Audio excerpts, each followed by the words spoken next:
عندي روماتيد، لي يجي 10 سنين بعاني منه وتعبانة، وجع كل المفاصل في جسمي. فجيت وخدت الجلسات والحمد لله اتحسنت يعني، بس خدت يعني يجي 10 جلسات وبدأت اتحسن عليهم الحمد لله. دلوقتي بقيت بعمل كل حاجة، كنتش بقدر احرك ايديا ولا رجليا ولا اي حاجة. الحمد لله اتحسنت بخير الحمد لله. كنت بعرف انام بيه خالص، والله ما كنت بعرف انام، من عظم كل جسمي كان بينشر عليا، مفاصلي مش قادره احرك دراعي ولا قادره اعمل حاجه في البيت. وطبعا ده صعب على اي ست انها ما تقدرش تعمل حتى اكل لاولادها قبل جوزها، يعني صعب جدا عليها، نفسيتها تبقى زي الزفت وتبقى في الحضيض يعني.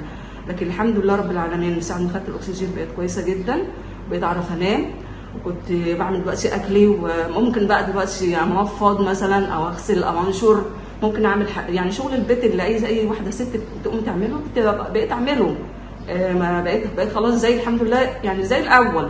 لكن كانت جت عليا فتره فعلا ما كنتش بقدر اعمل حاجه خالص نهائي، ولا اعمل حتى اكل، ولا ادخل المطبخ، ولا افتح الثلاجه، ولا اقدر امسك اي حاجه، ولا امسك المواعين، ولا اعمل اي حاجه. دلوقتي الحمد لله رب العالمين. بعاني من روماتويد حميد والام في العظم في جسمي كله. حاليا بعد ما اخدت الجلسات الحمد لله تحسنت جدا جدا على الجلسات.